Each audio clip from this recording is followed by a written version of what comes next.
Setelah hening, suara ini kembali. Semoga kedamaian dan kebaikan menyertai kita semua. Apapun keyakinan kita. Aku kembali, dan ini hilang suara.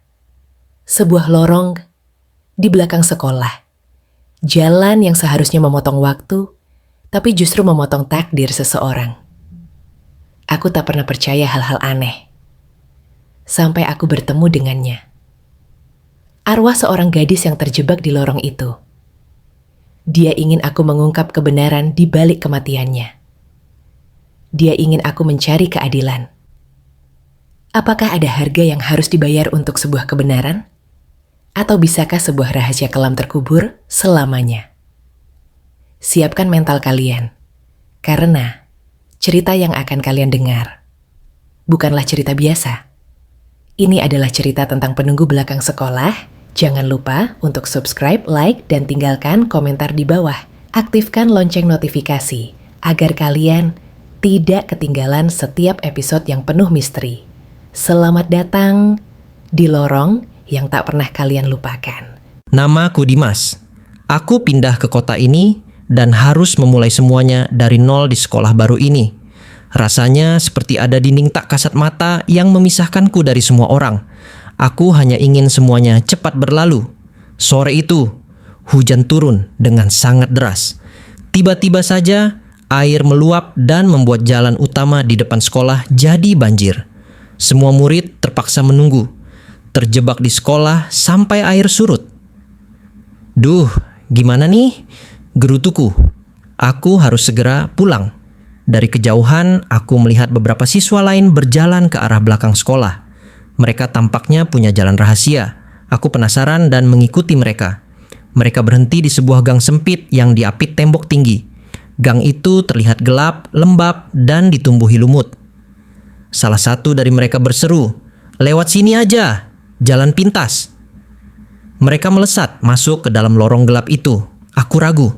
Hawa di sana terasa sangat dingin dan aneh. Rasanya seperti ada mata yang mengawasiku.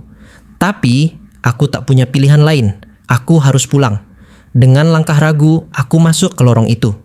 Udara di sekitarku terasa lebih dingin meskipun aku mengenakan jaket. Aroma lembab tanah dan lumut tercium kuat. Aku melangkah dengan hati-hati. Saat aku berjalan di tengah lorong, pandanganku tiba-tiba tertuju pada tembok. Ada coretan-coretan aneh yang sudah pudar. Coretan itu terlihat seperti tulisan tangan seorang gadis. Di sana tertulis, "Tolong, aku kedinginan." Seketika, bulu kudukku merinding. Aku mempercepat langkah, mencoba keluar dari sana secepat mungkin. Aku bisa mendengar suara jantungku berdebar kencang. Tiba-tiba, suara langkah kaki terdengar di belakangku. Aku berhenti, menoleh ke belakang, tapi tidak ada siapa-siapa. Suara langkah itu hilang. Aku mencoba meyakinkan diriku bahwa itu hanya imajinasiku saja. Aku terus berjalan dan akhirnya aku melihat cahaya di ujung lorong. Aku berlari sekencang-kencangnya, tidak peduli dengan lumpur yang mengotori sepatuku. Aku berhasil keluar. Jalanan sudah tidak banjir dan aku bisa pulang. Tapi sepanjang perjalanan perasaanku tidak enak. Rasanya ada sesuatu yang mengikutiku. Malam harinya aku terbangun dari mimpi buruk. Dalam mimpiku, aku berada di lorong itu lagi. Kali ini, lorong itu lebih gelap dan berbau anyir. Aku melihat sosok seorang gadis berseragam sekolah berdiri membelakangiku. Rambutnya panjang dan basah. Aku ingin lari, tapi kakiku terasa lumpuh. Tiba-tiba, gadis itu menoleh. Aku langsung terduduk di ranjangku, napasku terengah-engah. Keringat dingin membasahi seluruh tubuhku. Wajah gadis itu terus terbayang di pikiranku. Aku tahu, ini bukan sekadar mimpi. Ini baru permulaan. Aku tahu ini bukan sekadar mimpi. Aku tahu ada sesuatu yang mengikutiku. Sore harinya, saat aku berjalan pulang dari sekolah, aku memutuskan untuk tidak melewati lorong itu lagi. Aku memilih jalan memutar meskipun itu lebih jauh. Aku merasa lega saat melewatinya. Aku pikir semuanya sudah selesai, tapi aku salah. Di rumah, saat aku membuka pintu kamarku, aku melihat sebuah boneka tua duduk di atas meja belajarku. Boneka itu sangat lusuh, dengan mata kancing yang hampir copot. Anehnya, aku tidak pernah punya boneka seperti itu. Aku meraih boneka itu dan tiba-tiba hawa dingin merambat dari tanganku ke seluruh tubuhku. Boneka itu terasa seperti es. Aku menjatuhkannya dan rasanya seperti ada yang berbisik di telingaku. Dingin. Aku melompat mundur. Napasku tersengal-sengal. Aku melihat sekeliling, tapi tidak ada siapa-siapa. Aku memutuskan untuk membuang boneka itu keluar ke tempat sampah. Aku tidak mau memikirkannya lagi. Keesokan harinya di sekolah, aku merasa ada yang aneh. Aku bisa merasakan tatapan seseorang, tapi setiap kali aku menoleh, tidak ada siapa-siapa. Suara bisikan samar terus mengganggu telingaku, seolah-olah ada orang yang berbicara di belakangku. Tetapi saat aku berbalik, tidak ada siapapun. Saat jam istirahat, aku pergi ke perpustakaan untuk mencari ketenangan. Aku duduk di salah satu meja dan mencoba membaca. Tetapi pikiranku terus terganggu oleh bisikan-bisikan itu. Tiba-tiba, dari rak buku yang ada di dekatku, sebuah buku tebal jatuh ke lantai dengan suara keras. Aku terkejut. Aku melihat ke arah rak buku itu dan tidak melihat siapa-siapa. Aku pun beranjak untuk mengambil buku itu. Judulnya adalah Sejarah Sekolah Kita, Pahit dan Manis. Saat aku berjongkok untuk mengambil buku itu, aku merasakan sentuhan dingin di bahu kiriku. Sentuhan itu terasa seperti jari-jari yang kurus dan pucat. Aku tersentak. Aku menoleh ke belakang dan kali ini aku melihat bayangan sekilas di ujung lorong rak buku. Bayangan itu berbentuk seorang gadis yang sedang berdiri mematung. Aku berdiri, jantungku berdegup kencang. Aku mencoba memanggil, "Siapa di sana?" Tidak ada jawaban. Aku bergegas mendekati lorong itu, tapi bayangan itu sudah hilang, seolah-olah ditelan oleh kegelapan di antara rak-rak buku. Aku tahu ini bukanlah halusinasi. Aku tidak gila. Ada sesuatu yang nyata di sini. Aku kembali ke meja, merinding, dan meraih buku yang jatuh tadi. Aku membuka halaman pertama dan menemukan sebuah foto lama. Foto seorang gadis berseragam sekolah. Wajahnya sama persis dengan gadis yang muncul di mimpiku. Di bawah foto itu tertulis sebuah nama, Rani. Aku tahu ini bukanlah halusinasi. Aku tidak gila. Ada sesuatu yang nyata di sini. Aku tahu ini baru permulaan. Aku tahu ini bukan sekadar mimpi. Aku tahu ada sesuatu yang mengikutiku. Malam harinya aku mencoba tidur.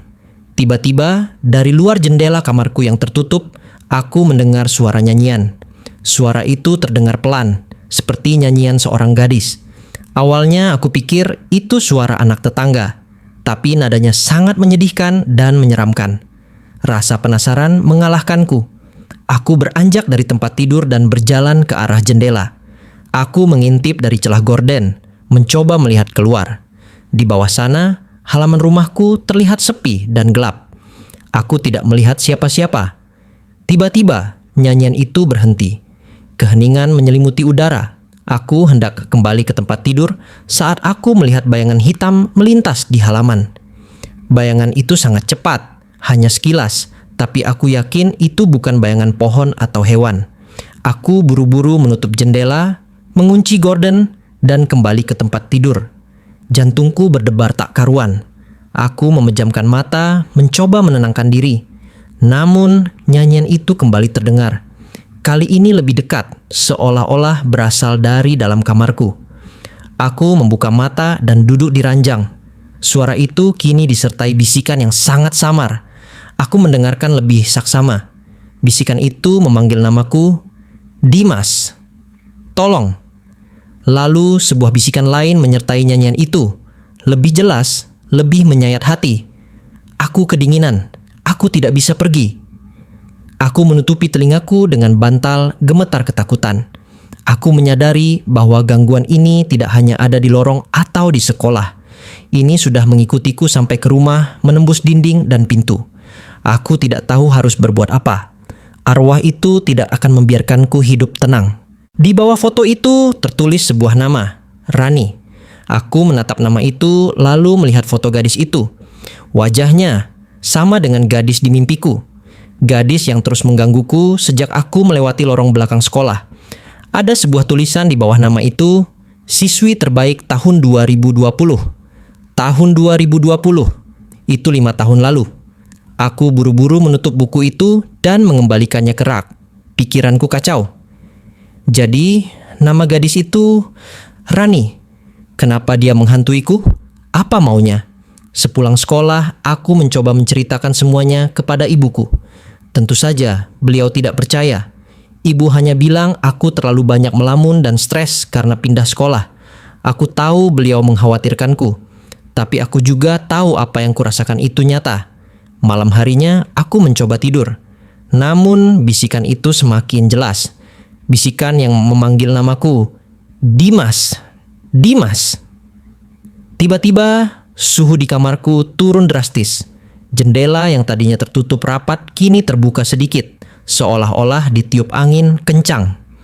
Aku menarik selimut hingga ke leher, berusaha mengabaikannya. Aku memejamkan mata, berharap semua ini segera berakhir. Tiba-tiba, aku merasakan berat di kakiku. Aku membuka mata. Aku melihat sepasang kaki pucat berdiri di ujung ranjangku. Kaki itu tidak menyentuh lantai. Aku menelan ludah, seluruh tubuhku membeku. Aku mengikuti arah pandanganku ke atas, melewati seragam sekolah yang lusuh dan basah. Aku melihatnya, Rani. Dia berdiri di sana dengan rambut basah menutupi sebagian wajahnya. Wajahnya sangat pucat dan ada bekas kebiruan di lehernya seolah-olah habis dicekik. Matanya yang gelap menatapku. Tatapan itu bukan tatapan marah, melainkan tatapan putus asa dan memohon. Aku ingin berteriak, tapi suaraku tidak keluar. Aku terlalu takut untuk bergerak. Aku hanya bisa menatapnya. Tiba-tiba, dia mengangkat tangannya yang kurus dan pucat, lalu menunjuk ke arah lorong belakang sekolah. Mulutnya bergerak, seolah-olah ingin mengucapkan sesuatu. "Tolong," bisiknya. Suaranya terdengar sangat menyedihkan. Air mata mengalir dari mata gelapnya. Dia terus menunjuk ke arah lorong itu, seolah-olah ada sesuatu yang tersembunyi di sana. "Tolong aku," bisiknya lagi. Tubuhku mulai bergetar. Aku menutup mata rapat-rapat. Ketika aku membukanya lagi, dia sudah tidak ada. Kamarku kembali seperti semula. Jendela kembali tertutup dan suhu kamar kembali normal. Aku terduduk lemas. Seluruh tubuhku terasa dingin. Aku tidak bisa mengabaikannya lagi. Dia nyata, dan dia membutuhkan pertolonganku. Aku tidak tahu harus berbuat apa. Esoknya, aku pergi ke sekolah dengan wajah pucat dan kantung mata. Aku tidak tidur semalaman. Di kelas, aku tidak bisa fokus. Rasanya kepalaku sangat berat. Saat jam pelajaran berlangsung, kepalaku tiba-tiba pusing. Aku merasa mual. Semua suara di sekitarku terdengar samar. Aku merasakan hawa dingin yang merambat ke seluruh tubuhku. Pandanganku mulai gelap, dan aku terjatuh dari kursiku. Samar-samar, aku mendengar suara teman-temanku panik. Aku merasakan ada tangan yang memegangku. Kemudian semuanya gelap.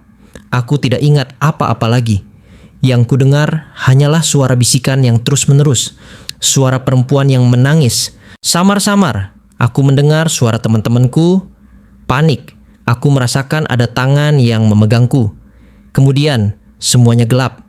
Aku tidak ingat apa-apa lagi. Aku terbangun di ruang UKS. Bau obat tercium kuat.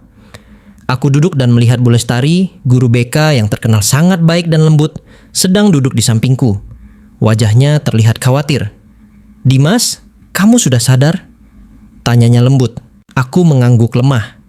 "Apa yang terjadi, Bu?" "Kamu pingsan di kelas. Tiba-tiba kamu juga bicara aneh, seperti suara orang lain." Jantungku berdebar kencang. "Apa yang saya katakan, Bu?" Bu Lestari ragu sejenak. "Kamu terus-terusan mengulang kata lorong dan pisau. Lalu kamu menyebut sebuah nama, Rani." Tubuhku langsung menegang. Aku menatap Bu Lestari dan aku tahu ini adalah kesempatanku untuk menceritakan segalanya. Aku menceritakan semua yang kualami. Tentang lorong itu, mimpi buruk, bisikan-bisikan, sampai penampakan Rani di kamarku.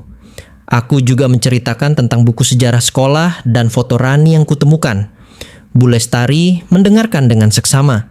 Matanya tidak menunjukkan keraguan, melainkan rasa iba dan pengertian. "Jadi, kamu ingin tahu siapa Rani dan apa yang terjadi padanya?" Tanyanya setelah aku selesai bercerita. Aku mengangguk mantap.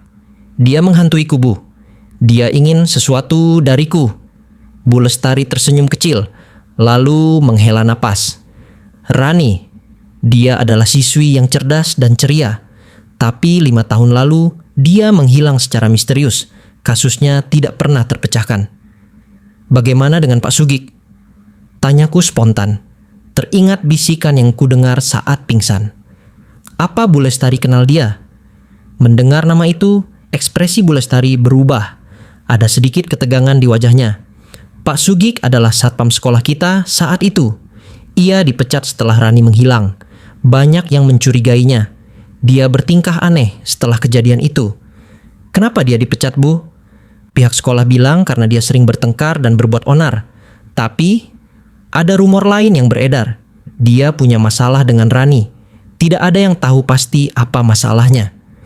Aku merasakan gelombang harapan. Aku punya petunjuk. Aku punya nama. "Bisakah kita cari tahu lebih banyak tentang Pak Sugik, Bu?" Bu Lestari menatapku sejenak, seolah menimbang-nimbang. "Baiklah, Ibu akan bantu kamu. Tapi kamu harus berjanji untuk hati-hati. Kita tidak tahu apa yang kita hadapi." Aku mengangguk. Akhirnya ada seseorang yang percaya padaku. Seseorang yang mau membantuku. Namun saat aku hendak meninggalkan UKS, aku merasakan hawa dingin yang familiar. Tiba-tiba, sebuah foto yang menempel di papan pengumuman di dinding, tepat di belakang Bu Lestari, jatuh ke lantai. Aku mengambilnya. Itu adalah foto guru-guru lama. Di sana ada Bu Lestari dengan suaminya, Pak Randi, yang juga guru.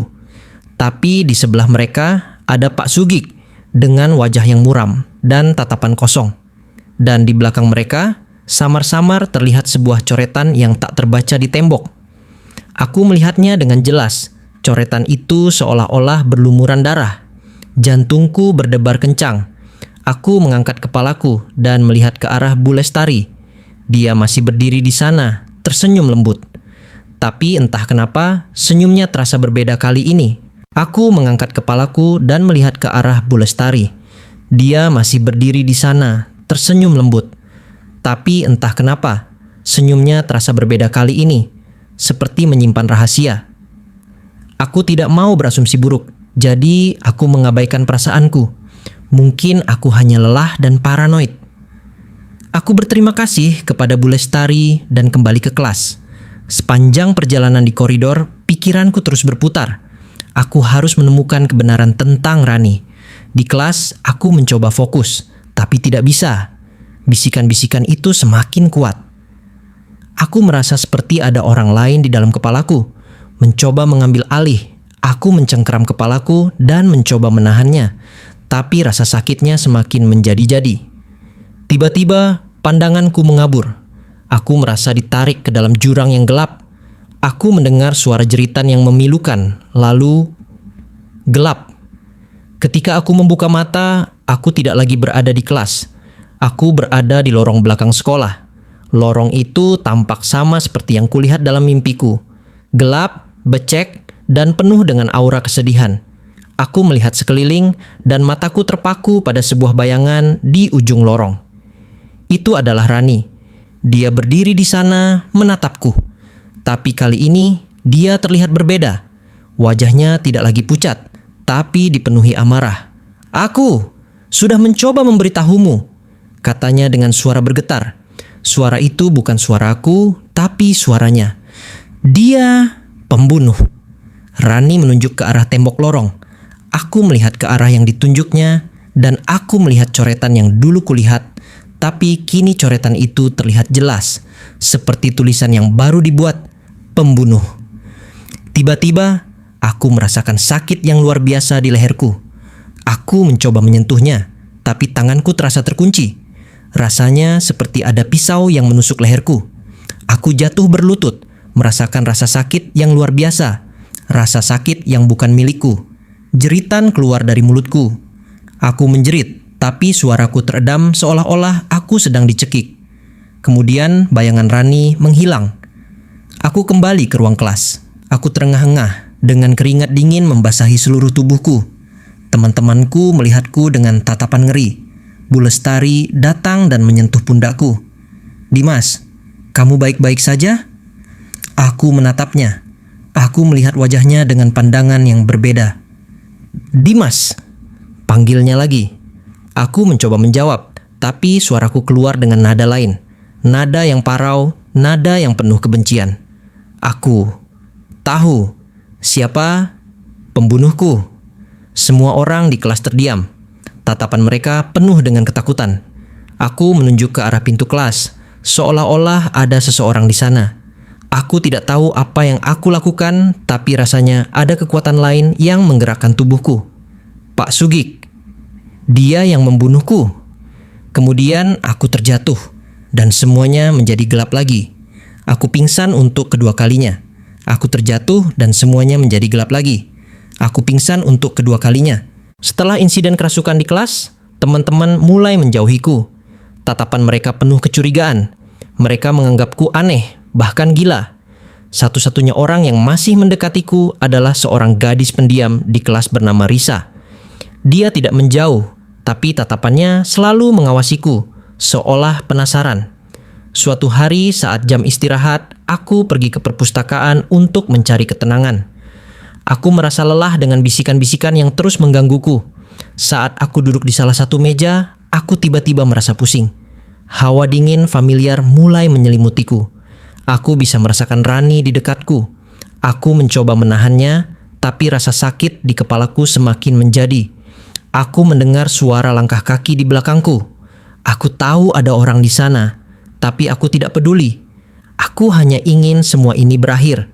Pandanganku mengabur, dan aku merasakan tubuhku terkulai lemas di atas meja. Aku merasakan seseorang menyentuh tanganku. Tangannya terasa hangat. Lalu, tiba-tiba, sentuhan hangat itu berubah menjadi dingin. Aku mendengar suara terkejut dari orang itu. Aku berusaha membuka mata, tapi aku tidak bisa. "Dimas, kamu kenapa?" Suara itu, suara Risa. Aku hanya bisa mendengar napasnya yang tersengal. Aku merasakan sentuhannya menjauh. Kemudian semuanya kembali sunyi. Aku tidak ingat apapun setelah itu. Sore harinya saat aku berjalan pulang, Risa tiba-tiba menghampiriku. Wajahnya terlihat pucat dan matanya memerah. "Dimas, apa yang terjadi padamu tadi?" Aku menatapnya. "Kamu tahu sesuatu?" Risa mengangguk pelan. "Saat aku menyentuhmu, tanganku terasa dingin sekali. Lalu setelah aku pulang, aku mendengar suara bisikan di kamarku. Aku juga melihat bayangan aneh di luar jendela." Jantungku berdebar kencang. Aku menatap Risa dengan tatapan serius. "Risa, kamu harus menjauh dariku. Hal aneh ini sudah mengikutiku. Aku tidak ingin kamu ikut terlibat." Tapi Risa menggeleng. "Tidak, Dimas. Aku tidak akan menjauh. Aku percaya padamu. Aku ingin membantumu." "Kamu bisa ikut denganku," kataku. Risa mengangguk. "Aku akan membantumu. Aku tidak bisa mengabaikan ini." Malam itu Risa menghubungiku. Suaranya terdengar takut. "Dimas, ada yang aneh dengan cermin di kamarku. Aku melihat ada tulisan di sana. Lihat aku."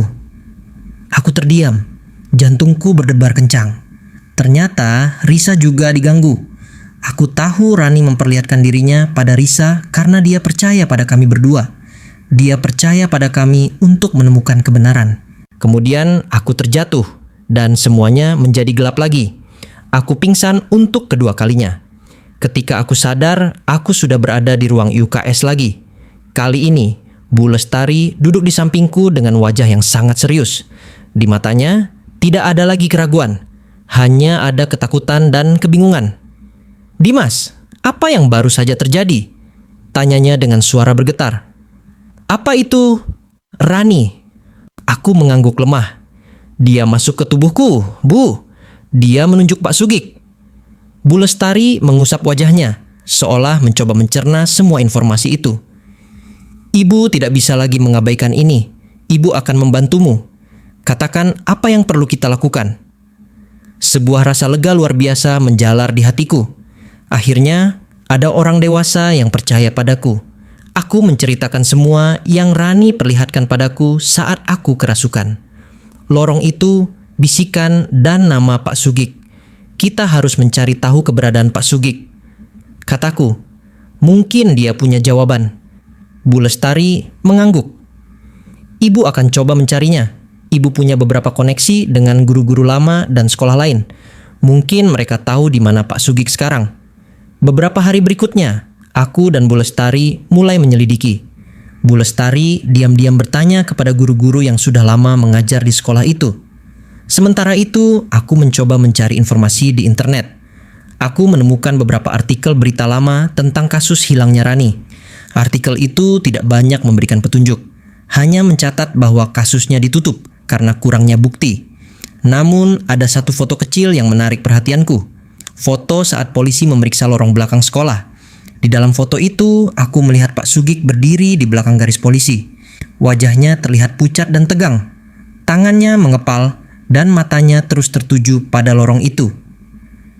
Dia tahu sesuatu, bisikku pada diriku sendiri. Dia menyembunyikan sesuatu. Suatu sore, Bu Lestari memanggilku ke ruangannya. Dimas, ibu berhasil menemukan alamat Pak Sugik. Dia tinggal di luar kota di sebuah desa terpencil. Ibu juga mendapat informasi tambahan. Sebelum Rani menghilang, Pak Sugik dan Rani sempat terlihat bertengkar hebat di lorong belakang sekolah. Informasi itu membuatku terkejut. Apa mereka bertengkar tentang sesuatu? Tidak ada yang tahu pasti. Tapi setelah itu Rani terlihat ketakutan dan sering menghindari Pak Sugik. Kepingan teka-teki mulai menyatu. Emosi Rani yang kurasakan saat kerasukan terasa nyata. Dia takut, dia marah. Bu, kita harus temui dia, kataku penuh tekad. Bu Lestari menatapku dengan cemas. Itu berbahaya, Dimas. Saya tahu, tapi Rani tidak akan tenang kalau kita tidak melakukannya. Dia terus mengganggu saya. Bu Lestari menghela napas panjang. Baiklah, ibu akan pergi bersamamu. Tapi kita harus berhati-hati. Kita hanya akan bertanya, jangan sampai membuat masalah. Kami sepakat untuk pergi keesokan harinya. Malam itu, aku merasa gelisah. Perasaanku mengatakan bahwa kami sudah sangat dekat dengan kebenaran. Rani tidak menggangguku seperti biasanya. Tapi aku bisa merasakan kehadirannya di sekitarku. Seolah-olah dia menunggu. Aku memejamkan mata dan dalam kegelapan aku melihat sebuah kilasan. Aku berada di lorong itu lagi. Gelap. Hujan. Lalu aku melihat bayangan dua orang yang sedang bertengkar. Satu orang adalah Rani. Satunya lagi, seorang pria. Pria itu mengangkat sesuatu yang berkilauan di tangannya. Cahaya kilat menyambar, menerangi wajah pria itu sekilas. Wajahnya itu adalah Pak Sugik. Cahaya kilat menyambar, menerangi wajah pria itu sekilas.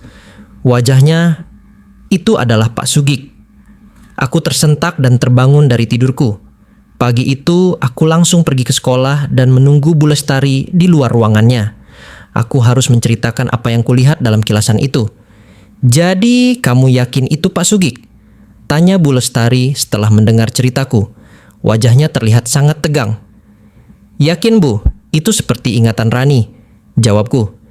Kita harus cari tahu lebih banyak. Mungkin ada bukti di lorong itu yang terlewatkan. Bu Lestari setuju. Setelah jam sekolah usai, kami berdua kembali ke lorong belakang sekolah. Suasana lorong itu di sore hari tidak kalah menyeramkan. Hawa dingin kembali merambat di tubuhku. Kamu yakin mau masuk, Dimas? Tanya Bu Lestari, suaranya sedikit ragu. Saya harus, Bu. Rani ingin saya kembali ke sini. Aku melangkah masuk, diikuti Bu Lestari. Setiap langkahku terasa berat, seolah ada energi yang menahanku. Aku berjalan menuju tempat yang kulihat dalam kilasan mimpiku. Aku melihat tembok yang kotor dan retak. Tiba-tiba, aku merasakan sensasi yang sangat kuat. Rasanya seperti ada tangan yang mendorongku ke arah tembok. Aku terhuyung dan tanganku menyentuh sesuatu yang keras di balik tumpukan batu. Apa ini? Bisikku. Aku menyingkirkan batu-batu itu dan menemukan sebuah liontin. Liontin itu berbentuk hati dengan ukiran inisial R di satu sisi dan R di sisi lain. Liontin itu terasa sangat dingin. "Ini liontin kalung," ucapku sambil memegangnya. Bu Lestari mengambilnya dariku. Wajahnya seketika berubah, matanya membelalak dan tangannya gemetar. Ini liontin milik Rani," bisiknya, suaranya tercekat.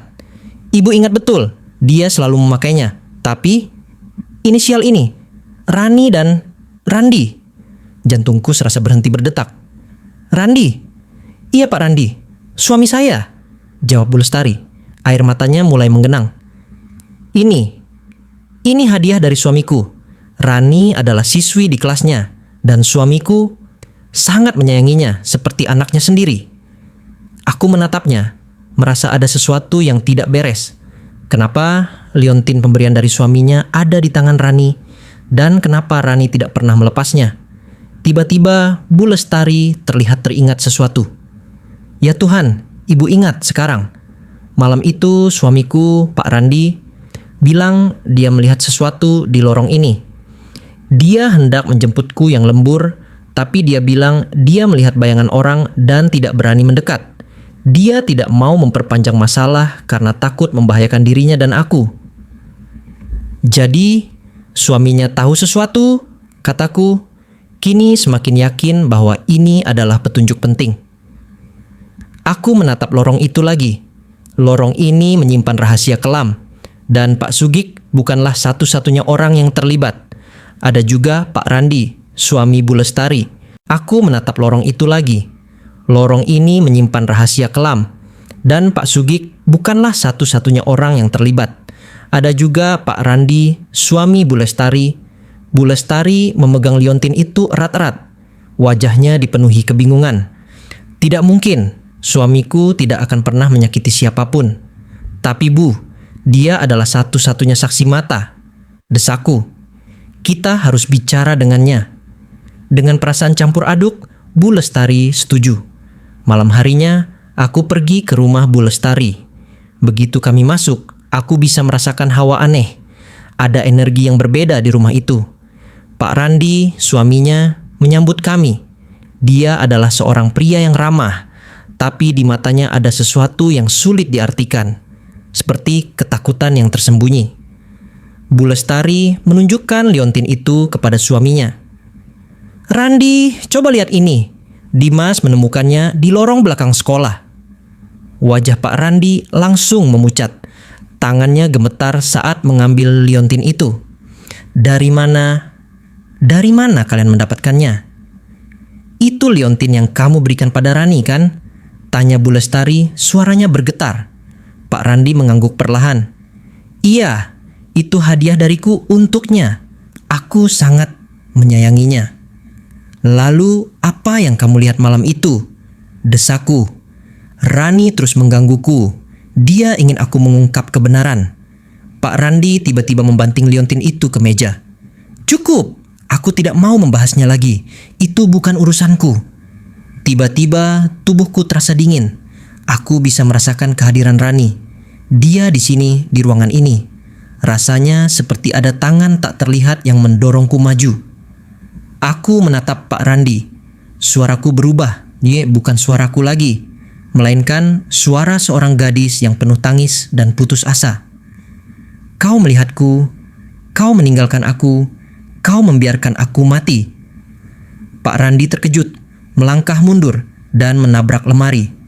Wajahnya berubah menjadi pucat pasi. Dia menatapku, atau lebih tepatnya, menatap arwah Rani yang merasukiku dengan mata penuh ketakutan. "Tidak, aku tidak melakukannya. Bukan aku," bisiknya. "Kau saksinya, kau meninggalkanku di sana," kata Rani melalui tubuhku. Air mata mengalir dari mataku. Pak Randi menoleh ke arah Bu Lestari. "Sayang, kamu tahu kenapa aku tidak mau terlibat? Itu akan membahayakanmu." Bu Lestari memeluk suaminya. "Randi, sudah, tenang. Semuanya akan baik-baik saja." Aku bisa merasakan kemarahan dan keputusasaan Rani. Dia ingin Pak Randi berbicara, tapi Pak Randi tetap pada pendiriannya. Dia mengabaikan Rani, mengabaikan aku, dan memilih untuk menutup rapat-rapat semua rahasia itu. Aku kembali tersadar. Aku terduduk lemas di lantai, napasku tersengal. "Maafkan saya, Pak. Saya tidak bermaksud," kataku, merasa malu. Pak Randi menatapku dengan tatapan kosong. Ia tidak lagi memancarkan kehangatan seperti sebelumnya. Hanya ada ketakutan dan penolakan. "Sudah malam," kata Pak Randi, suaranya datar. "Sebaiknya kamu pulang, Dimas. Jangan ganggu kami lagi." Aku dan Bu Lestari pulang dengan perasaan gagal. Namun dalam perjalanan pulang, aku melihat kilasan baru. Kali ini bukan lorong, melainkan sebuah laboratorium tua yang gelap di belakang sekolah. Ada bayangan dua orang, Rani dan Zid, seseorang yang tidak bisa kulihat wajahnya. Bayangan itu mendekati Rani, lalu memeluknya. Tapi di balik pelukan itu ada sesuatu yang berkilauan, sebuah pisau.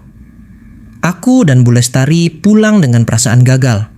Namun dalam perjalanan pulang, aku melihat kilasan baru. Kali ini bukan lorong, melainkan sebuah laboratorium tua yang gelap di belakang sekolah. Aku melihat bayangan dua orang, Rani dan seseorang yang tidak bisa kulihat wajahnya. Bayangan itu memeluknya, tapi di balik pelukan itu ada sesuatu yang berkilauan, sebuah pisau. Setelah konfrontasi yang gagal dengan Pak Randi, aku pulang dengan perasaan putus asa. Kata-kata Pak Randi tentang Rani yang menolaknya terus terngiang di telingaku. Aku tidak tahu harus percaya siapa lagi. Rani jelas sangat marah, tapi Pak Randi juga terlihat ketakutan. Aku masuk ke kamar mandi untuk mencuci muka. Aku menyalakan keran dan menatap cermin di depanku. Tiba-tiba cermin itu mulai berembun, padahal air yang keluar dari keran adalah air dingin. Aku terkejut. Tepat di depanku, sebuah kata mulai terbentuk di embun cermin itu, seolah ada jari yang menulisnya. "Lihat aku, mati." Jantungku berdebar kencang. Aku mencoba mengusap embun itu, tapi tulisannya semakin jelas. Tiba-tiba, sebuah bayangan muncul di belakangku, tepat di dalam cermin. Itu adalah Rani. Dia berdiri di sana dengan wajah pucat dan mata yang kosong. Ada luka kebiruan di lehernya, dan aku bisa melihat bekas tusukan kecil yang memerah. Dia menangis. Rani mengangkat tangannya yang kurus dan pucat, lalu menunjuk ke arah belakangku. Aku menoleh. Di dinding kamar mandi, ada sebuah foto yang terpasang di dalam bingkai kaca. Itu adalah foto keluarga Bu Lestari dan Pak Randi. Mereka tersenyum lebar, seolah tidak ada masalah di dunia ini. Rani tidak menunjuk Pak Randi. Dia menunjuk ke arah Bu Lestari. Air mata mengalir di wajahku. Aku bisa merasakan keputusasaan Rani. Dia tidak bisa menunjuk siapa-siapa dan dia ingin aku tahu. "Bu Lestari," bisikku. "Kenapa?" Bayangan Rani di cermin itu menghilang. Suhu di kamar mandi kembali normal dan embun di cermin lenyap. Aku terduduk lemas di lantai, mencoba mencerna semua ini. Selama ini aku salah. Aku mencurigai Pak Sugik, lalu Pak Randi, tapi petunjuk Rani selalu mengarah pada seseorang yang dekat. Liontin dari Pak Randi. Dan sekarang, foto Bu Lestari. Ada sesuatu yang sangat salah. Dan aku harus mencari tahu apa itu sebelum terlambat. Bayangan itu mendekati Rani, lalu memeluknya. Tapi di balik pelukan itu, ada sesuatu yang berkilauan. Sebuah pisau. Kilasan itu menghilang seiring langkahku menjauh dari rumah Bu Lestari. Pikiranku kalut. Siapa orang di laboratorium tua itu? Apakah itu pelakunya? Dan kenapa aku melihat pisau? Keesokan harinya di sekolah, aku langsung mendatangi Bu Lestari. "Bu, saya melihat sesuatu lagi. Kali ini di lab tua di belakang sekolah." Aku menceritakan kilasan yang kulihat. Bu Lestari mendengarkan dengan seksama. Wajahnya menunjukkan ketakutan yang dalam. "Lab tua? Ibu tahu lab itu sudah lama tidak terpakai. Ibu dengar ada rumor aneh tentang lab itu, tapi ibu tidak tahu apa hubungannya dengan Rani." "Saya yakin ada hubungannya, Bu. Pisau itu, Rani pasti dibunuh di sana," ucapku. "Kalau begitu, kita harus kembali ke lorong belakang. Mungkin ada bukti lain yang tersembunyi," kata Bu Lestari dengan nada yang lebih berani. Setelah jam sekolah selesai, kami berdua kembali ke lorong. Kali ini, aku merasakan kehadiran Rani jauh lebih kuat. Aku bisa merasakan kesedihan, amarah, dan sebuah keinginan yang membara untuk keadilan. Aku berjalan menyusuri lorong hingga ke ujung. Tempat lorong itu berbatasan dengan halaman belakang sekolah. Di sana ada sebuah pagar besi yang sudah berkarat. Di balik pagar itu, tampak sebuah bangunan kecil yang terlihat sangat tua dan rusak. Jendela-jendelanya pecah dan catnya sudah mengelupas. Itu adalah laboratorium tua. Bagaimana kita bisa masuk? Tanyaku. Gerbangnya biasanya tidak terkunci.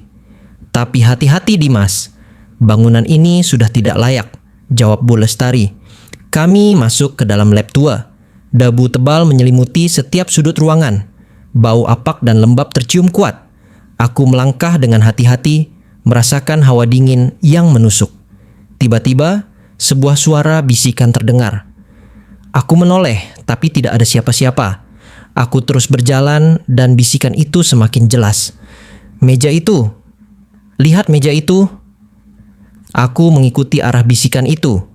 Di tengah ruangan ada sebuah meja laboratorium yang usang. Aku mendekatinya dan tiba-tiba ada sebuah tulisan yang muncul di permukaan meja, seolah-olah ditulis dengan tinta yang baru saja kering. Tulisan itu berbunyi, "Pembunuh adalah pembantu dekatku." Seketika, seluruh tubuhku membeku. Pembantu dekat? Siapa? Tiba-tiba aku merasa ada sesuatu yang merasuki tubuhku. Rasanya seperti ada gelombang listrik yang mengalir. Pandanganku kabur dan aku tidak bisa mengendalikan gerakanku. Rani kembali mengambil alih. Aku menjerit dan menunjuk ke arah Pak Sugik. Dia yang melakukannya. Suaraku terdengar penuh kebencian. Dia melihat semuanya. Dia tahu. Bu Lestari memelukku, berusaha menenangkanku. Tapi aku tidak bisa berhenti. Rani terus meronta di dalam diriku. Dia yang memperkosaku.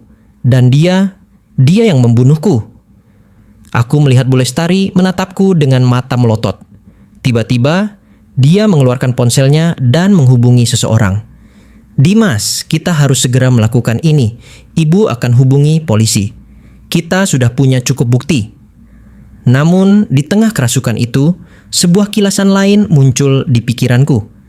Kali ini, aku melihat Pak Sugik di lorong itu. Dia tidak bertengkar dengan Rani. Dia hanya berdiri di sana di dekat pagar lab tua itu, seolah-olah sedang menunggu seseorang. Lalu aku melihatnya.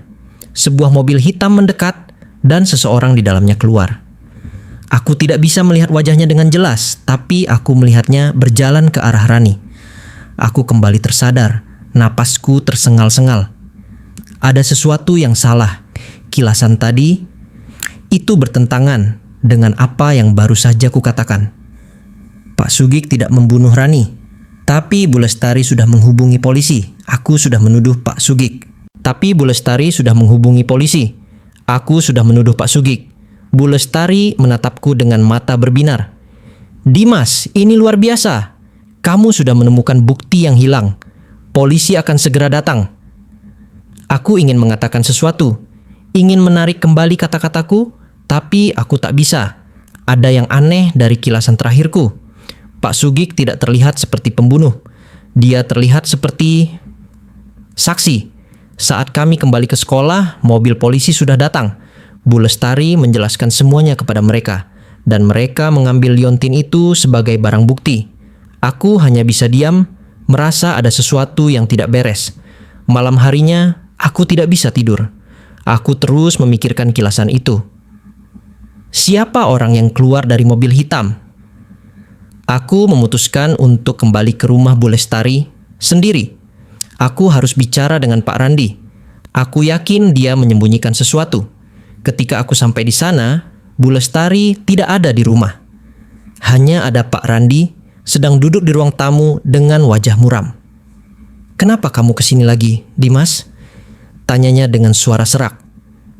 Pak, saya harus tahu kebenarannya, kataku. Rani terus mengganggu saya. Dia menunjukkan saya liontin itu dan dia juga menunjukkan saya Bapak. Bapak ada di sana malam itu, kan? Pak Randi menghela napas.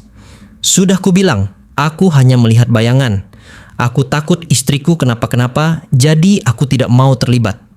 Lalu kenapa Bapak punya liontin itu? Tanyaku. Dan kenapa liontin itu ada di tangan Rani? Pak Randi terdiam.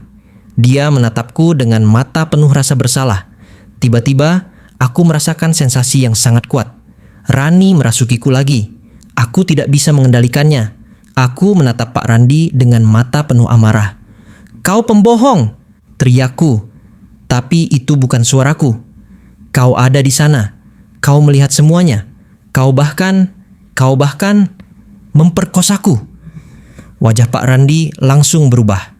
Matanya membelalak ketakutan. "Tidak, bukan aku.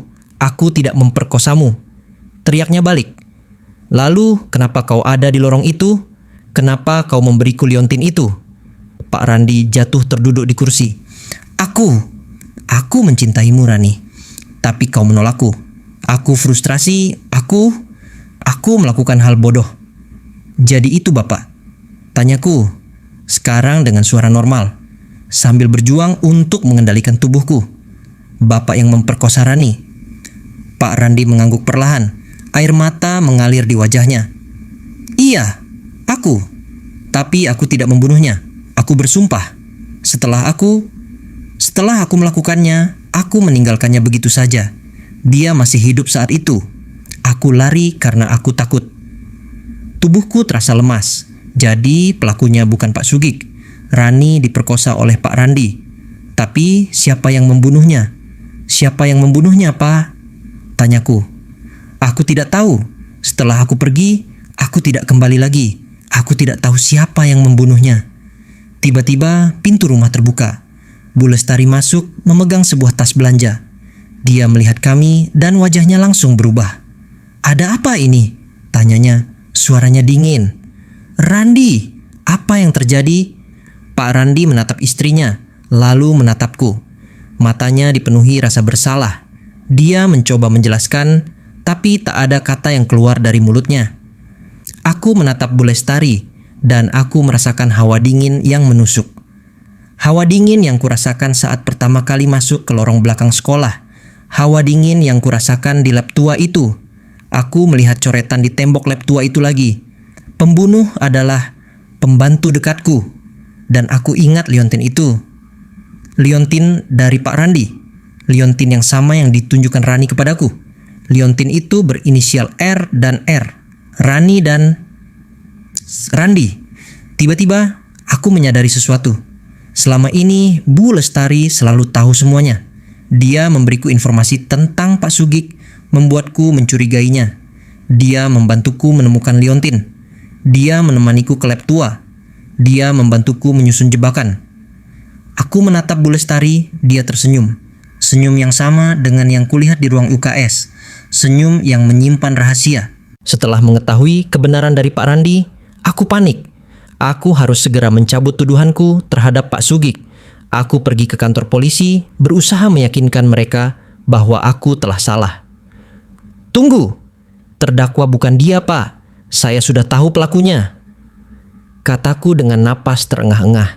Namun, polisi menatapku dengan tatapan tidak percaya. "Nak, kamu tidak bisa mencabut laporanmu begitu saja. Kami sudah menemukan banyak bukti, dan kami punya saksi yang kredibel. Kasus ini sudah hampir selesai."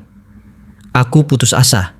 Aku mencoba menjelaskan tentang kerasukan dan kilasan yang kulihat, tapi mereka hanya menatapku seolah aku anak kecil yang sedang berhalusinasi. Saat aku berjalan keluar dari kantor polisi, aku melihat sebuah mobil polisi berhenti. Pak Sugik keluar dari sana dengan tangan di borgol. Wajahnya terlihat kurus dan lelah, namun matanya memancarkan kemarahan dan kekecewaan. Pak Sugik melihatku. Tatapan matanya yang tajam mengunci tatapan mataku. Ada sesuatu yang ingin ia sampaikan. Saat polisi membawanya masuk ke dalam mobil, ia menoleh ke arahku dan berteriak sekuat tenaga. "Anak bodoh, kamu sedang diperalat. Hati-hati dengan guru yang baik itu. Dia bukan seperti yang kamu kira." Kata-kata Pak Sugik menohokku. Rasanya seperti sebuah tamparan keras. Peringatannya membuatku semakin yakin bahwa Bu Lestari adalah dalang di balik semua ini. Dia tidak hanya menutupi kebenaran, tapi juga memanipulasiku untuk menuduh orang yang tidak bersalah. Malam itu aku tidak bisa tidur. Aku terus memikirkan kata-kata Pak Sugik dan kilasan dari Rani. Mereka memberiku petunjuk, tapi aku butuh bukti nyata. Aku tahu aku harus mencari bukti itu sebelum sidang dimulai. Aku harus membongkar kebenaran yang sesungguhnya. Aku menatap Bu Lestari. Dia tersenyum. Senyum yang sama dengan yang kulihat di ruang UKS. Senyum yang menyimpan rahasia.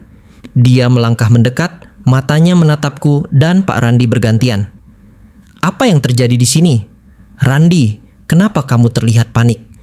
Pak Randi menunduk, tidak berani menatap istrinya.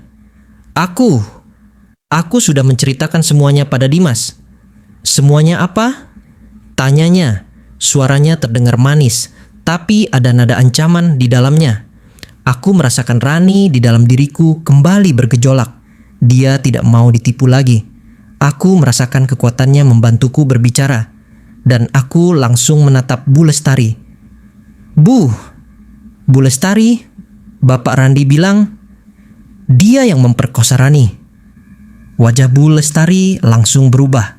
Ia menoleh ke arah suaminya dengan ekspresi tak percaya yang dibuat-buat.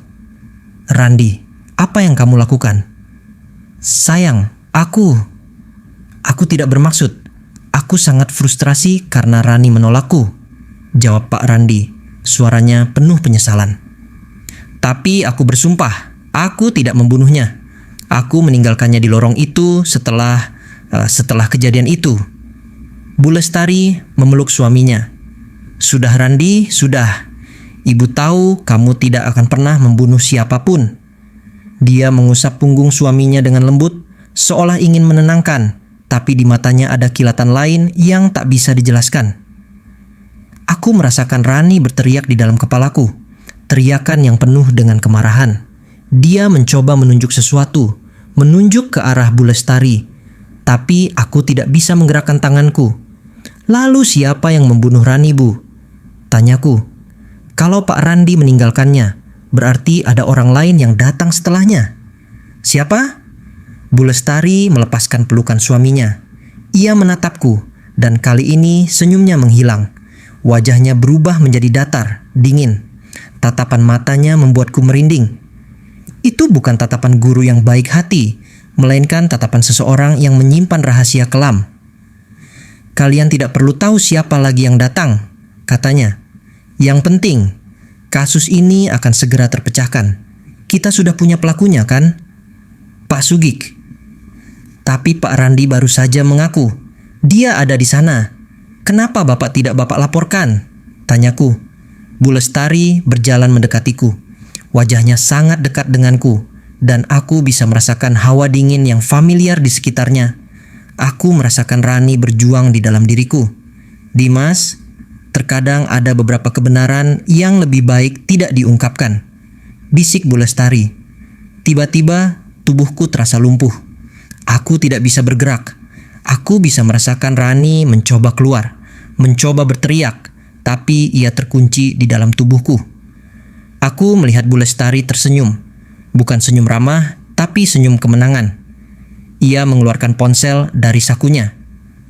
Polisi akan segera datang. Aku sudah bilang pada mereka bahwa kamu berhasil menguak kasus ini, Dimas. Kamu akan jadi pahlawan di sekolah ini, katanya. Dan Pak Sugik, dia yang akan menerima hukuman atas semuanya, tambahnya. Aku menatapnya dengan panik. Aku ingin berteriak bahwa dia salah. Aku ingin memberitahunya bahwa Rani tidak menunjuk Pak Sugik, melainkan seseorang yang dekat dengannya. Aku ingin mengatakan bahwa ada lab tua dan sebuah pisau. Tapi aku tidak bisa bergerak. Aku hanya bisa melihat Bu Lestari tersenyum penuh kemenangan. Dia adalah dalang di balik semua ini. Aku menatap Bu Lestari. Dia tersenyum. Senyum yang sama dengan yang kulihat di ruang UKS. Senyum yang menyimpan rahasia. Aku tahu dia sedang bermain peran. Dia ingin kasus ini cepat selesai dengan Pak Sugik sebagai tersangka. Malam sebelum sidang, aku tidak bisa tenang. Peringatan Pak Sugik dan pesan Rani di cermin terus menghantuiku. Aku tahu aku tidak bisa pergi ke sidang dan menuduh orang yang tidak bersalah. Aku butuh bukti. Bukti yang tidak bisa dibantah. Aku memutuskan untuk mengambil risiko. Aku menyelinap keluar rumah dan pergi ke sekolah. Aku berhasil masuk dengan menggunakan kunci yang kutemukan di gerbang. Suasana sekolah di malam hari terasa sangat berbeda. Hawa dingin menyelimutiku saat aku berjalan menuju ruang guru. Aku tahu Bu Lestari menyimpan sesuatu. Aku harus menemukannya. Aku berjalan lurus ke meja kerjanya. Aku membuka laci-lacinya satu persatu. Ada banyak dokumen dan buku. Tiba-tiba, tanganku menyentuh sebuah benda kecil di laci paling bawah. Itu adalah sebuah buku harian tua. Jantungku berdebar kencang. Aku duduk di kursi Bu Lestari dan membuka buku harian itu. Di sana tertulis tanggal-tanggal dan nama-nama. Aku membalikkan halaman dan menemukan sebuah tulisan yang menarik perhatianku. Aku membaca tulisan itu. Aku sangat cinta Randi. Tapi Rani mengganggu semuanya. Aku harus melakukan sesuatu. Aku tidak akan membiarkan Rani merusak segalanya. Aku merasakan hawa dingin yang familiar di belakangku. Aku menoleh, tapi tidak ada siapa-siapa. Aku kembali membaca. Aku sudah menghasut teman-teman Randi agar dia mendekati Rani. Tapi Rani menolak. Dia bilang dia hanya ingin fokus pada sekolah. Itu adalah kesempatanku. Randi frustrasi dan aku bisa memanfaatkannya. Aku terus membaca. Aku menemukan sebuah halaman yang sobek. Aku bisa melihat jejak robekan yang tergesa-gesa. Aku merasakan kehadiran Rani semakin kuat. Dia seolah berdiri di sampingku, menunjuk ke arah halaman yang sobek itu. Aku menyadari halaman yang sobek itu adalah bagian dari kebenaran yang Bu Lestari sembunyikan. Bagian di mana dia menuliskan rencana pembunuhan Rani. Aku merasakan kepanikan. Aku harus pergi. Sekarang juga. Aku mengambil buku harian itu dan bergegas keluar dari ruang guru. Aku berlari sekencang-kencangnya, tidak peduli dengan apa yang akan terjadi padaku. Aku tahu aku sudah menemukan jawabannya. Aku tahu siapa pembunuhnya. Dan besok di ruang sidang, aku akan mengungkapkannya. Aku hanya bisa melihat Bu Lestari tersenyum penuh kemenangan. Dia adalah dalang di balik semua ini. Polisi datang tak lama kemudian. Aku yang masih belum bisa mengendalikan tubuhku sepenuhnya, hanya bisa terdiam saat polisi mengambil keterangan dari Bu Lestari. Dia menceritakan versinya, memutarbalikkan fakta dengan sangat lihai. Dimas kerasukan arwah Rani. Arwah Rani menunjuk Pak Sugik sebagai pembunuhnya. Katanya dengan nada penuh keyakinan. Dia bahkan menyebut kata pisau dan lorong.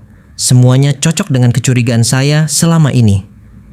Polisi mencatat semuanya. Aku hanya bisa menatap Pak Randi yang duduk di sofa dengan wajah pucat dan ketakutan. Dia tidak mengatakan sepatah kata pun. Dia membiarkan istrinya mengendalikan segalanya. Beberapa hari kemudian, berita tentang penemuan bukti baru dalam kasus Rani tersebar luas. Pak Sugik ditangkap. Aku merasa bersalah. Aku tahu ada sesuatu yang tidak beres. Rani tidak hanya menunjuk Pak Sugik, tapi juga menunjuk sesuatu yang dekat. Dan sekarang, aku tahu siapa orang yang dekat itu. Sidang perdana pun dimulai. Aku sebagai saksi kunci dipanggil untuk memberikan kesaksian. Aku duduk di kursi saksi, menatap Pak Sugik di kursi terdakwa. Dia terlihat kurus dan lelah, dengan mata yang dipenuhi kemarahan. "Tolong ceritakan apa yang kamu alami," kata jaksa. Aku mulai bercerita. Semua tentang lorong itu, kerasukan, liontin, dan apa yang dikatakan Rani saat merasukiku. Aku menceritakan semua visiku, tapi aku merasa ada yang salah. Aku sedang menuduh orang yang tidak bersalah. Tiba-tiba, Pak Sugik berteriak dari kursinya, "Bohong! Dia bohong! Aku tidak melakukannya." Hakim menggebrak palu. "Terdakwa, harap tenang." Pengacara Pak Sugik berdiri. "Yang mulia, klien saya tidak bersalah. Kesaksian saksi ini tidak bisa dipercaya. Dia menceritakan hal gaib yang tidak bisa dibuktikan secara ilmiah." Jaksa membantah, tapi ada bukti liontin dan keterangan saksi yang konsisten. Aku melihat Bu Lestari di kursi penonton. Dia menatapku dan memberikan senyuman kecil seolah menyuruhku untuk terus maju. Aku tahu dia sedang bermain peran. Dia ingin kasus ini cepat selesai dengan Pak Sugik sebagai tersangka. Aku menutup mataku, merasa putus asa. "Bagaimana kamu bisa yakin Pak Sugik pelakunya?" tanya pengacara Pak Sugik. Karena arwah Rani yang memberitahuku, jawabku. Pengacara itu tertawa. Jadi kamu bersaksi berdasarkan bisikan dari hantu? Ini tidak masuk akal. Aku merasa seluruh ruangan mulai berputar. Aku bisa merasakan Rani bergejolak di dalam diriku. Kali ini lebih kuat dari sebelumnya. Dia tidak mau kebenaran ini dikubur. Dia tidak mau Pak Sugik difitnah. Tiba-tiba tubuhku terasa seperti kesetrum. Aku merasakan kekuatan yang mendorongku berdiri. Aku tidak berbohong. Kataku, suaraku berubah. Aku menatap Pak Sugik. Dia tampak ketakutan tapi juga lega. Dia bukan pelakunya. Suaraku terdengar serak. Jaksa dan pengacara terkejut. Bu Lestari di kursi penonton melotot ke arahku. Semua orang di ruang sidang terdiam. Aku menunjuk ke arah Bu Lestari yang kini berdiri dari kursinya. Air mata mengalir di pipiku. Bukan air mataku, melainkan air mata Rani. Pembunuhnya. Dia! Teriakku menunjuk Bu Lestari dengan jari gemetar. Pembunuhnya dia! Teriakku menunjuk Bu Lestari dengan jari gemetar. Seluruh ruang sidang terdiam. Wajah Bu Lestari langsung berubah menjadi panik. Dia melihat ke arahku, lalu ke arah suaminya, Pak Randi, yang duduk dengan tatapan kosong. Apa-apaan ini? Anak ini berhalusinasi. Teriak Bu Lestari, mencoba memecah keheningan. Hakim, tolong amankan anak ini. Aku tidak bisa mengendalikan tubuhku. Aku terus menunjuknya. Air mata mengalir deras dari mataku. Dan aku tahu ini adalah air mata Rani. Rasa sakit, amarah, dan kekecewaan bercampur jadi satu. Kamu yang membunuhku. Kamu yang menikamku. Kamu yang menutupi semuanya. Teriakku. Polisi dan petugas keamanan langsung mendekatiku. Namun sebelum mereka bisa memegangku, aku merasakan gelombang energi yang kuat dari dalam diriku. Tiba-tiba, aku tidak lagi berada di ruang sidang. Aku berada di dalam ingatan Rani.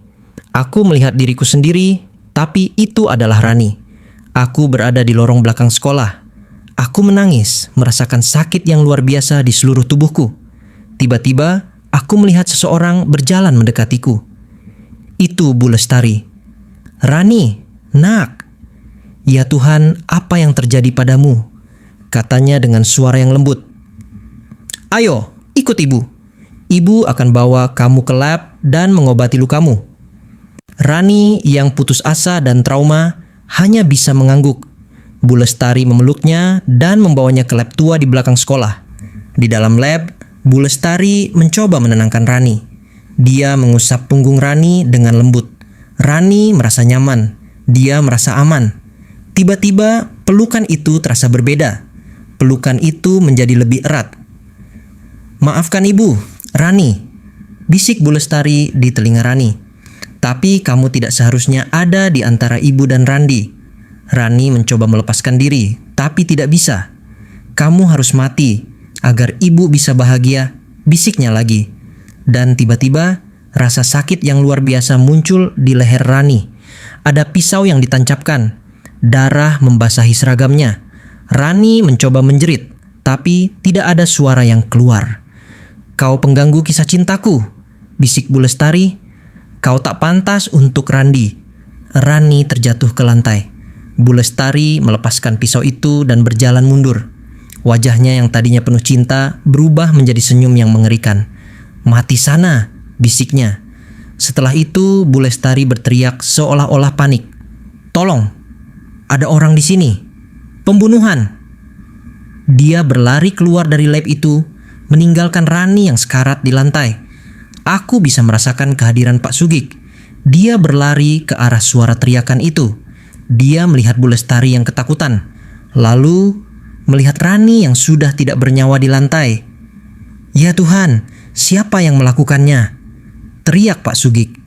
Aku kembali ke ruang sidang. Aku terengah-engah, air mata masih mengalir di wajahku. Semua orang menatapku.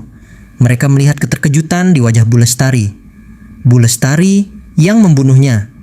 Kataku dengan suara yang penuh rasa sakit. Dia yang membunuh Rani.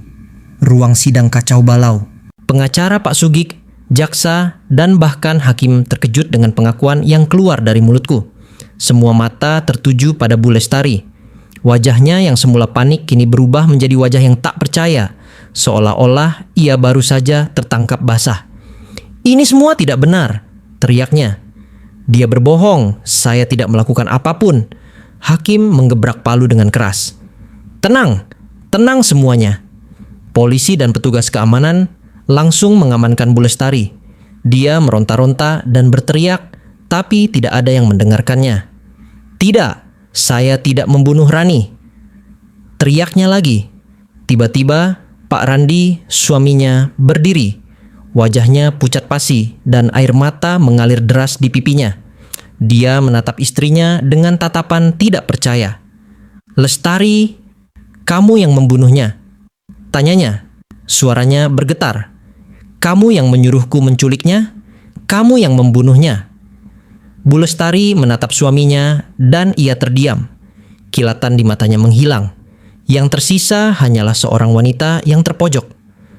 Aku cinta kamu, Randi," bisiknya. "Aku melakukan ini semua demi kamu." Pengakuan itu menghancurkan hati Pak Randi. Dia terjatuh ke kursinya, tidak bisa berkata-kata. Aku yang sudah sadar sepenuhnya menatap Bu Lestari. Aku bisa melihat rasa sakit di matanya, tapi aku juga bisa merasakan kebencian dan amarah Rani. Polisi berhasil membawa Bu Lestari keluar dari ruang sidang. Tapi sebelum dia pergi, dia menatapku dengan tatapan penuh kebencian. "Kamu anak bodoh," teriaknya. "Kamu sudah merusak segalanya." Setelah Bu Lestari pergi, Pak Randi dibawa untuk dimintai keterangan. Dia menceritakan semuanya. Bagaimana istrinya menghasutnya, bagaimana dia frustasi, dan bagaimana dia melakukan perbuatan keji itu. Dia juga menceritakan bagaimana istrinya berpura-pura menemukan Rani dan menyebarkan desas-desus tentang Pak Sugik. Semua orang di ruang sidang terkejut. Kisah cinta obsesif telah berubah menjadi tragedi. Aku berjalan keluar dari ruang sidang. Perasaanku campur aduk. Aku berhasil mengungkap kebenaran, tapi aku juga menghancurkan hidup banyak orang. Aku pulang ke rumah, merasa lelah. Aku merasakan kehadiran Rani di sekitarku, tapi kali ini kehadirannya terasa berbeda. Tidak ada lagi amarah atau kesedihan, hanya ada ketenangan. Di kamarku, aku melihat sebuah boneka tua yang pernah kubuang. Boneka itu duduk di atas meja belajarku dengan senyum kecil di wajahnya. Aku tahu Rani berterima kasih. Dia akhirnya bisa beristirahat dengan tenang. Aku melihat sebuah boneka tua yang pernah kubuang. Boneka itu duduk di atas meja belajarku dengan senyum kecil di wajahnya. Aku tahu Rani berterima kasih. Dia akhirnya bisa beristirahat dengan tenang. Beberapa hari setelah persidangan, aku kembali ke sekolah. Suasana terasa berbeda. Lorong belakang sekolah yang dulu gelap dan menyeramkan kini terlihat lebih cerah. Beberapa siswa bahkan mulai melewatinya lagi, seolah tidak ada yang pernah terjadi di sana. Mereka tidak tahu betapa banyak air mata dan darah yang tumpah di tempat itu. Berita tentang Bu Lestari dan Pak Randi menjadi topik hangat di seluruh kota. Mereka berdua dihukum sesuai dengan perbuatan mereka. Sekolah tempat kami belajar menjadi saksi bisu dari sebuah tragedi yang dipicu oleh obsesi dan kebohongan. Aku menyadari kebenaran tidak selalu membawa kebahagiaan. Terkadang, kebenaran itu menyakitkan dan menghancurkan. Namun, kebenaran juga bisa membebaskan. Rani akhirnya bebas dari penderitaannya. Kehidupan sekolahku berangsur-angsur normal. Aku tidak lagi diganggu bisikan atau penampakan. Boneka tua itu tetap di sana, di atas meja belajarku, sebagai pengingat akan persahabatan anehku dengan Rani. Suatu sore, aku berjalan pulang melewati lorong belakang sekolah. Aku tidak lagi merasa takut. Aku berhenti di tempat Rani dibunuh dan menatap tembok. Aku tahu di balik tembok itu ada cerita yang tidak akan pernah kulupakan. Aku mendengar suara angin berdesir, seolah-olah ada yang berbisik. "Terima kasih, Dimas." Suara itu lembut, penuh kedamaian. Aku tersenyum. Aku melanjutkan perjalananku pulang. Lorong itu tidak lagi sepi, tidak lagi menyimpan rahasia. Kini lorong itu hanyalah sebuah jalan pintas. Aku sudah menemukan jati diriku di sekolah ini, bukan sebagai siswa pindahan yang pendiam, tetapi sebagai seseorang yang berani menghadapi ketakutan demi sebuah kebenaran. Wah, menarik ya ceritanya, dan itulah kisah Dimas. Cerita ini mengajarkan kita bahwa kebohongan, meski ditutupi serapat apapun, pada akhirnya akan terungkap. Obsesi dan kecemburuan bisa mendorong seseorang melakukan perbuatan keji. Keberanian untuk menghadapi ketakutan dan mencari kebenaran adalah kunci untuk mendapatkan keadilan. Dan beberapa pelajaran yang bisa diambil ialah: jangan pernah meremehkan hal-hal kecil, karena bisa jadi itu adalah petunjuk dari sebuah misteri besar. Tidak semua orang yang terlihat baik memiliki hati yang baik. Berani mencari kebenaran adalah hal yang penting, meskipun terkadang harus menghadapi konsekuensi yang menyakitkan. Jika kalian suka cerita ini, jangan lupa untuk like, komen, dan subscribe channel ini. Sampai jumpa di kisah seram berikutnya.